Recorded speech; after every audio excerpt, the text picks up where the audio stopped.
నమస్కారం. శ్రావణ మాసానికి సంబంధించి స్పెషల్ ఎపిసోడ్స్ చేస్తున్నాం కదండి నేను రమగారు. మరి ఈరోజు రమగారు బెల్లం పెట్టారు, గిన్నె పెట్టారు. సో ఏదో స్వీట్ ఐటెం చేస్తున్నారు. ఏంటి రమగారు సీరియస్గా చేసేస్తున్నారు? ఏం చేస్తున్నారు? పూర్ణం బూరెలు చేస్తున్నాను జయ. ఓ సూపర్ సూపర్. బోళ్ళన్ని ఏర్పాట్లు ఉంటాయి. అవునవును. మేము ఏర్పాట్లన్నీ అయిపోయాక వచ్చాం. లాస్ట్లో వచ్చానా మొదట్లోనే వచ్చానా? అంటే సగం ఏర్పాట్లు అయ్యాక వచ్చాం. ఓకే, ఏంటి రమగారు ఏర్పాట్లు ఏంటి చెప్పండి. ఏర్పాట్లు ఏంటంటే 1/2 కప్పు మినపప్పు, 1 కప్పు బియ్యం రెండు నానబెట్టి రుబ్బేసాం. Okay, 4 hours నానబెట్టాము, రుబ్బాము. అయితే దీన్ని కూడా ఒక 3 hours మినిమం కొంచెం కాస్త టైం ఇస్తే పిండి ఊరి బాగా వస్తుంది. ఓ 2 గంటల పాటు ముందు తోపు రుబ్బి పక్కన పెట్టుకున్నాం. ఒకటి. రెండోది 1 కప్పు శనగపప్పుని నానబెట్టి ఒక 2 గంటలు నానబెట్టి బాగా వస్తుంది. 1కి 2 మాత్రం నీళ్ళు పోసి కుక్కర్లో 2 విజిల్స్ రానిచ్చాం. ఉట్టి శనగపప్పే, ఒట్టి శనగపప్పు 2 విజిల్స్ ఓకే. రానిచ్చాక పప్పు ఉడికిపోతుంది. ఉడికిన పప్పును వడబోసేసి పప్పును చక్కగా ఆరబెట్టేసాం, పూర్తిగా ఆరిపోయేలాగా. ఆరిపోయిన శనగపప్పుని మిక్సీ చేసాం. ఇదిగో పిండి రెడీ. ఇప్పుడు పాకం పడుతున్నాం. దీంట్లో ఇది పొడి వేసేసి పూర్ణం పట్టేస్తాం. నిజమే రమగారు, సగం ప్రాసెస్ అయినాకే వచ్చాను నేను. అంటే ఈ పూర్ణం చేయటము తర్వాత నూనెలో వేయటము కూడా పెద్ద ప్రాసెస్లే. అవును, బట్ ముందు ఏర్పాట్లు ఖచ్చితంగా చేసేసుకోవాలి. అందరికీ తెలిసిన వ్యవహారమే. ఒక్కొక్కళ్ళు ఒక్కొక్కటి రకంగా చేస్తారు. 1 కప్పు శనగపప్పుకి 1 కప్పున్నరకి తక్కువగా, కప్పు పావుకి ఎక్కువ, అరకి తక్కువగా బెల్లం. ఓకే, అప్పుడు స్వీట్ కరెక్ట్గా ఉంటుందా? ఉంటుంది, తీయగా ఉంటుంది. ఎక్కువ తీపి లేకుండా ఉండదు. అంటే చప్పగా ఉండకూడదు కదా బూర్లు, కొంచెం తీపి ఉండాలి. పైన చప్పదనం ఉంటుంది కదా, దానివల్ల. మనకి ఏదైనా పండుగ లేకపోతే ప్రత్యేకమైన రోజులు అట్లా అనుకోగానే ఫస్ట్ అన్నం పరవన్నం, తర్వాత పూర్ణాలు, తర్వాత పులిహోర, ఇవన్నీ కామన్గా జరిగే వంటకాలు కదా రమగారు, ప్రసాదాలు. అమ్మవారికి నైవేద్యం అంటే ఖచ్చితంగా పూర్ణాలు పెట్టుకుంటాం. అంటే ఆంధ్ర ప్రాంతంలో ఎక్కువగా చేసుకుంటాం. మామూలుగా కర్ణాటక వీళ్ళంతా హోళిగలు అని బొబ్బట్లు చేస్తారు. మనకేమో ఈ కొంచెం పూర్ణాలు నూనెలో వేసుకోవాలని. అయితే ఏంటంటే ఇది చేతకాని వాళ్ళు చేస్తే కొంచెం అలవాటు లేకపోతే చీదేస్తాయి, ఆ భయం ఉంటుంది. ఫస్ట్ నిదానంగా చూసుకుని చేసుకోవాలి. కొంచెం పాకం రానిద్దాం బెల్లాన్ని. బెల్లం కరిగిపోయింది కదా, వడపోసేసుకుందాం జయ. ఎందుకంటే వడపోయకపోతే ఈ మన పూర్ణం బూరెల్లో ఈ గసి వచ్చేస్తుంది, కరకర ఏదైనా ఉంటే అది. ఒక్కసారి వడపోతాము. పోయి జయకేమో భయం, స్లోగా పోయాలి కదా వాళ్ళకి షార్ట్ కోసం. చూడు సన్న గసి. అవునండి, చాలా ఓకే.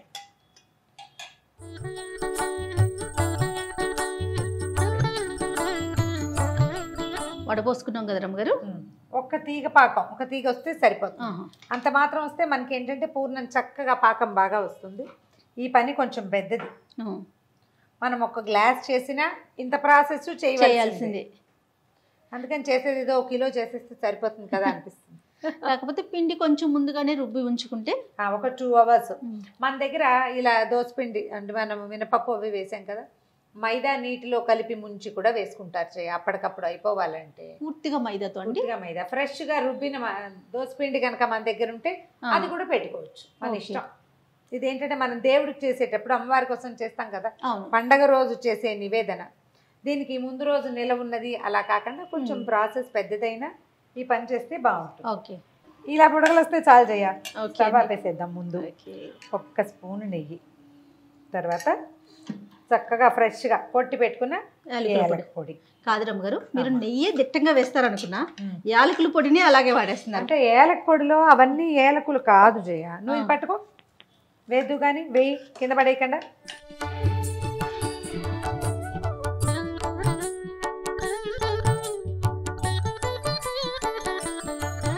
ఏలక పొడిలో పంచదార వేసి కొట్టుకుంటాం, అందుకని నీకు ఆ పదార్థం ఎక్కువగా తోస్తుంది. కానీ అదంత ఎక్కువ ఏం కాదు. నేను కిచెన్లో మీరు వాడే ఐటమ్స్లో చూస్తాను, నెయ్యి ధారాళంగా వాడేస్తారనుకోండి, యాలకుల పొడి, ఇంగు ఒకటి. దారాలు అంటే దారాలు, మామూలు దారాలు కాదు. అంటే ఇప్పుడు మనం కొనుక్కునే ఇంగువల్లో ఏమంత ఇది ఉంటుంది, అసలు స్మెల్లే ఉండట్లేదు రమ్మగారు. చేత కాస్త వేసినా పర్వాలేదు. మనం ఇప్పుడు మామూలుగా ఏం చేసేవాళ్ళంటే ఇది వరకు జయ, శనగపప్పుని ఉడికిచ్చి దాన్ని మెత్తగా కుమ్మేసి దాంట్లో బెల్లం వేసి ఉడకబెట్టేవాళ్ళం. ఇప్పుడు చాలా కాలంగా అక్కయ్య వాళ్ళు ఇదే పందాలు చేస్తున్నారనమాట. మా ఇంట్లో ఇదే పద్ధతి. ఇంకా ఇది చీదేస్తుంది, పాకం సరిగా రాలేదు, మళ్ళీ వెచ్చబెట్టాలి, చల్లారి పెట్టాలి, ఈ గోల ఏం లేదు. చక్కగా కొలతలతో వేస్తే సరిపోతుంది, కరెక్ట్గా వస్తుంది. మనం ఆ బెల్లం పాకం కనుక సరిగ్గా రాణిస్తే దీన్ని కొంచెం చేతి కొద్ది ఒక్క అర స్పూన్, ఇంకా కొంచెం. నువ్వు కళ్ళు మూసుకోవా ప్లీజ్? కళ్ళు మూసుకుంటే ఒక స్పూన్ వేసేస్తారా? వేసేస్తాను, లేకపోతే పావు స్పూనే వేస్తాను. నువ్వు చూస్తే దీన్ని నున్నగా చేద్దాం. ఎక్కడ ముద్దలు డ్రైగా ఉండనివ్వకుండా కలిపేసుకోవటం. కొంచెం చల్లారనిచ్చి మనకు కావాల్సిన సైజులో చూడు చేపట్టేస్తుందా? పర్వాలేదు, నేను చూపిస్తున్నాను అంతే. మనం నెయ్యి వేసాం కదా, చక్కగా వచ్చేస్తుంది. మనం ఏ సైజులో పూరలు చేసుకోదలుచుకున్నామో ఆ సైజులో చేసేసుకోవటం. ఇందులో పప్పులు లేకుండా మాత్రం గ్రైండ్ చేసుకుంటే సరిపోతుంది. పప్పు పేలుతుందని ఒక భయం ఉంటుంది, హోల్ గ్రెయిన్ పూర్తిగా గింజ ఉంటే కనుక. సరేనా? ఓకే. తోపు చూడు, మన అవసరాన్ని బట్టి కొంచెం పల్చన చేసుకోవచ్చు. కావాలి ఇడ్లీ దోశ పిండి కన్నా కొంచెం గట్టిగా కదండి, ఒక్క నల్లకంతా. అయితే ఇది కొంచెం నిలవ పడితే బాగుంటుంది. నా అలవాటు ఏంటంటే నేను ఒక చిటికెడు పసుపు వేస్తాను. ఎందుకు రమ్మగారు? కలర్ వస్తుంది, రంగు బాగుంటుందని ఒకటి. తర్వాత ఇటీవల కాలంలో మా ఇంట్లో వంట చేసిన ఒక వంట ఆవిడ ఐడియా చెప్పారు, ఒక హాఫ్ స్పూన్ పంచదార వేయండి, అప్పుడు మనం తోపు వేస్తాం కదా లోపల కొంచెం రంగు బాగా వస్తుంది, పై తోపు చప్పగా లేకుండా ఉంటుందని చెప్పారు. ఆవిడ వేస్తే నచ్చింది నాకు. ఒకే ఒక స్పూన్ పంచదార వేస్తా. చూద్దాం ఈరోజు. రంగు మారుతుంది లైట్గా, అంటే షుగర్ వల్ల ఏమవుతుందంటే డార్క్గా వస్తాయి అన్నమాట, తెల్లగా లేకుండా. ఈరోజు ఈ లోపు నేను చేసానండి, ఉండలు చేసేసి చకచక.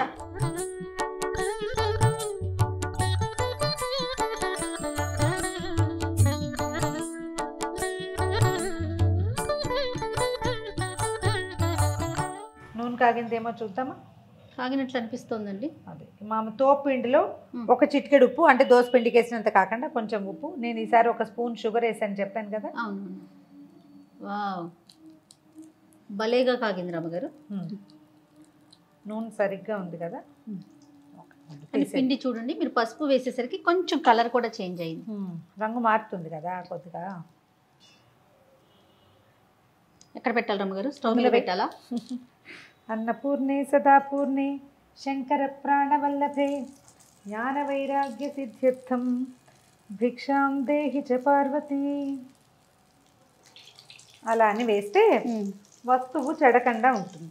ఇంకొంచెం లోతుగా ఉన్నది పెట్టుకోవాలి. మనం కాస్త లోతు తక్కువదే పెట్టుకున్నాము, కొద్దిగా మునగట్లేదు. మొత్తం మునగట్లేదు చూసావా? కొంచెం అడుగు వదిలేక పక్కకి తిప్పేద్దాం. దానికి తోడు ఉండలు కూడా కొంచెం పెద్దవి చేసాం, పెద్ద పెద్ద ఉండలు చేస్తాం. మామూలుగా నా సైజ్ అయితే ఇది కాదు. ఓకే, నేను ఒక రవ్వ బుజ్జివి చేస్తా. మీరే చూపించారు రమ్మగారు నాకు ఈ సైజ్ అని. కొంచెం గోల్డెన్ బ్రౌన్ వచ్చింది చూడు జయ. అవును రమ్మగారు, ఎక్కడ చీరైన ప్రసక్తి లేదు, పూర్ణం బాగా కుదిరింది అనమాట. అవును, చక్కగా వచ్చినాయి, క్రిస్ప్గా వచ్చినాయో లేదో మనం చల్లారాక చూద్దాం. అవును, తీసేనా ఇవి? తీసేసి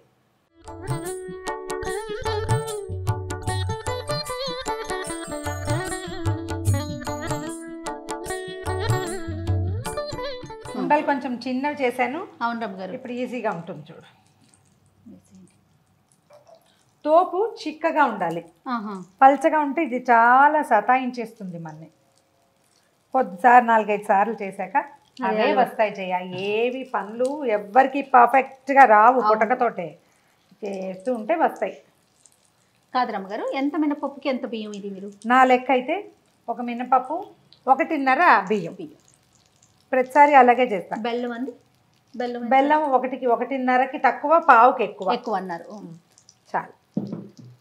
ముందు స్పూన్ ఒకసారి కదిపి అప్పుడు కాస్త పై వైపున డ్రైగా కనపడుతున్నప్పుడు మనం కదుపుకోవాలి. ముందే కదిపితే ఏమవుతుందంటే అడుగు వదిలేసింది అనుకో, లోపల ఉన్న పూర్ణం చీదేస్తుంది. ఓకే, వెంటనే కదపకూడదు అనమాట. ఏదో మూవ్ అవుతుంది, ఈజీగా మూవ్ అవుతుంది అంటే ఇబ్బంది లేదు. వచ్చేది కొద్దిగా ముద్దు చేయాలి ఈ వస్తువుని. పూర్ణంలోనే ఉంది జయ అసలు పాయింట్ అంతా. లోపల పెట్టే పూర్ణము ఎంత గట్టిగా మనం సరిగ్గా చేసుకోగలిగాము అనే దాని మీదే ఉంది. పప్పు రుబ్బి ఇది వరకు అయితే పప్పు రోట్లో రుబ్బడము, దాన్ని చేయటము, పాకం కలిపాక బెల్లం వేసి కుమ్మి చేసేవాళ్ళు. దానికంటే ఇప్పుడు మనకి మిక్సీలు వచ్చినాయి, ఎంత సులువైపోయిందో పని. హాయిగా పాకం పట్టుకుంటాము. పిండి పప్పు ఏమో ఉడికించేసి చక్కగా దాన్ని ఏం చేయాలంటే ఆరబెట్టేసేయాలి పప్పుని పూర్తిగా. పప్పు ముందు చేసుకోవాలన్నమాట. ఎప్పుడు మనం తోపిండి రుబ్బుకుంటామో అప్పుడే పప్పు ఉడకబెట్టి పక్కన పెట్టేసేయాలి. అది ఆరిపోతే చక్కగా గ్రైండ్ చేసేయటము, కలిపేసేయటము, ఏ గోళ లేకుండా వచ్చేస్తాయి. చూడు ఎక్కడ కదలలేదు చూసావా? కొంచెం వేగనిచ్చి తీసేద్దాం. ఉమ్. కలర్ మారితే చాలు. చక్కగా చిన్న ముదిరించేసా రంగు చూడు అందంగా అవును. వచ్చింది. కావాలంటే ఇందాకటి ఇంకోసారి వేసి కూడా తీసుకోవచ్చు. మనం గారెలు వేసినట్టు ఆ, డీప్ కలర్ రావడం కోసం. అవును. మనకి చేత అయిన పని ఏంటంటే ఉమ్. పక్కన చిల్లలు పడకుండా వేయటం అనమాట. ఓ, చేత వస్తే అలవాటు అయిందనుకో ఇక పక్కన ఏం పడదు. ఆ. పక్కన పడుతుంది అంటే చేత కాని పని. కానీ చాలా లోపలికి చేయి పెడుతున్నారు రమ్మగారు మీరు. ఈ పనులు ఇలాగే చేయాలి జయ. మీరు వేసేటప్పుడల్లా నాకు నీకు టెన్షన్ ఆ, వస్తుంది. స్పూన్తో వేసుకోండి భయం ఉన్న వాళ్ళు. ఇంకొక చిన్న సంగతి చెప్తా. ఉమ్, మామూలుగా మేము అమ్మవారికి నైవేద్యం చేసుకుంటాం కదా. ఇప్పుడు ఒకవేళ పాయసమో లేదా పులిహార పూర్ణం బూర్లు పెట్టుకున్నాం అనుకో, 2 పదార్థాలు అవుతాయి. అవునవును. మూడోది లేదు కదా. అప్పుడు ఈ తోపిండి ఉంటుంది కదా, ఉమ్. ఇందులో ఉప్పు కారం జీలకర్ర కలిపి కొంచెం బియ్య పిండి వేసి పొంగు బూర్లు అని వేస్తాం. ఓహో, అది కూడా వేసి చూపించేద్దాం. సింపుల్. ఓకే. అది 3వ పదార్థం కింద ఉంటుంది. మా పిల్లలకి ఎంత ఇష్టమో అవంటే ఆహా. అప్పటికప్పుడు. అప్పటికప్పుడు ఈ తోపే. అంతే. ఇంకా అందులో మన సోడా వేసే పనులు అవి కూడా ఏం లేవు, ఉమ్. వేసేసేయటమే.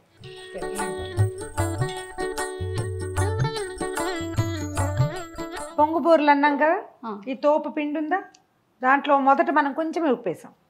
ఇప్పుడు పిండికి సరిపడా ఉప్పు, తర్వాత కొంచెం కారం, ఉమ్. అల్లం పచ్చిమిర్చి కూడా వేసుకోవచ్చు జయ, ఉమ్. సమయం ఉంటే. కొద్దిగా జీలకర్ర. జీలకర్ర. ఇప్పుడు దీనికి ఒక 2 స్పూన్లు కనీసం బియ్య పిండి, ఉమ్. ఇంకో స్పూన్ కూడా వేయచ్చు, కరకరలాడుతూ వస్తాయన్నమాట. ఓకే.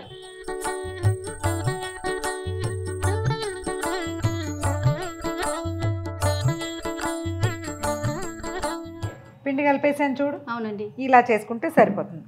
కొద్దిగా మనం గారెలకి బజ్జీలకి ఎట్లా తడిచేయి చేసుకుంటాం, ఉమ్. ఆ తడిచేయి చేసుకోవటం, వీటిని వదిలేయటం. మనం పునుకులు ఇస్తాం చూడు, సేమ్. అంతే. వీటి ఇంతంత లావు రావాలని మీరు ఫీల్ అయితే కొంచెం సోడా వేసుకోండి, నేను వేయను. పొంగుతున్నాయి చూడు, అవునవును. అందుకని పొంగు బూరలు అంటారు. ఓ. కొంచెం సిమ్లో పెట్టి వేయించుకోవాలి. ఉమ్. అప్పుడు ఏంటంటే మనకి చక్కగా క్రిస్ప్గా వేగుతాయి. ఇది వేయంగానే వచ్చేస్తాయి, ఉమ్. కానీ లోపల వేగాలి కదా. వేగాలి కదా, అందుకని చిన్న చిన్న తోకల్లా వస్తాయి. ఉమ్. చూడ్డానికి మంచి క్యూట్గా ఉంటాయి, బుడగల్లాగా.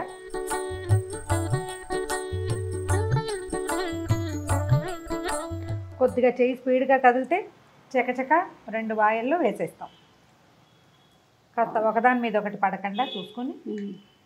మూకుడు నిండా వేసేయటం, నిదానంగా వేగనిచ్చి తీసేయటమే. తీసేజేయ, వేగిపోయినాయి. అలాగేనండి. రంగు చూడు ఎంత బాగా వచ్చినాయి. చక్కగా వచ్చింది.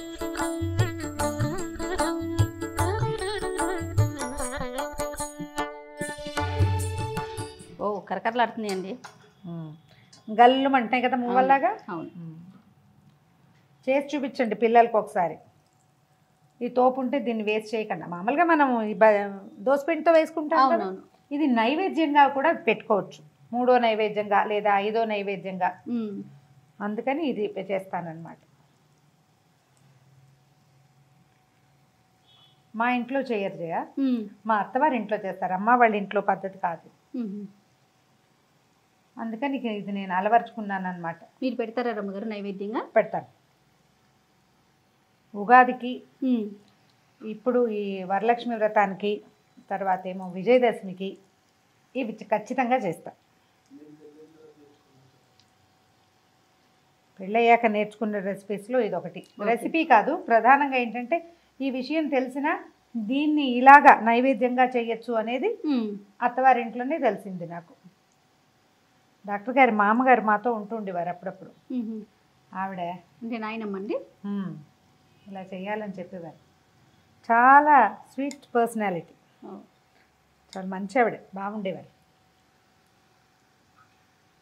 ఏదైనా నేర్పించడం చేత కావాలి జయ. అవునవును. నాకు ఏదైనా కొంచెం నేర్పించడం వచ్చిందంటే ఆవిడ వల్ల. అంతేనా రమ్మగారు? ఆవిడ కూడా ఇలా కొట్టినట్టు చెప్పేవారు రమ్మగారు మీకులాగా స్మూత్గా? నాకులాగా స్మూత్గా కాదు, ఆవిడ చాలా స్మూత్గా చెప్పడం వల్లే నాకు వచ్చింది. ఓ, మీరు బేసిక్గా టీచర్ అవడం వల్ల? నేను బేసిక్ టీచింగ్ వల్ల నేను కొంచెం హార్ష్గా మాట్లాడతా. లేదు రమ్మగారు, చాలా స్మూత్ మీరు. ఆవిడ చాలా సాఫ్ట్గా ఉంటారు, బాగుండేవారు. అయిపోయింది. తినే రమ్మగారు? తీసేమా, డార్క్ కలర్ వస్తున్నాయి చూడు. స్టవ్ ఆపేసేద్దాం.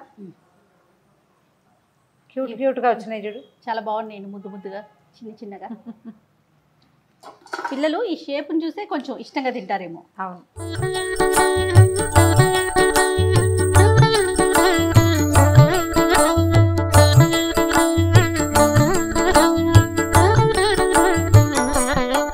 ఇదిగో వరలక్ష్మి వ్రతానికి పూర్ణాలు, పొంగు బూరెలు రెండు రెడీ అయిపోయినాయి చక్కగా ఒకేసారి. చక్కగా తీసుకెళ్ళటం, నివేదన చేసుకోవటమే. దీనికి సాయం మనం పులిహోర చేసుకోవచ్చు. పులిహోర, పూర్ణాలు. మూడో పదార్థం కింద నేను చూపించిన సింపుల్ రెసిపీ పొంగు బూరెలు. 3 చేసుకుని నివేదన చేసుకోండి. అమ్మవారి అనుగ్రహానికి, కృపా కటాక్షాలకి పాత్రలు కండి. తప్పకుండా రమ్మగారు. థ్యాంక్ యూ సో మచ్ రమ్మగారు. ఇంకొక నైవేద్యంతో మళ్ళీ కలుద్దాం. తప్పకుండా చేయండి.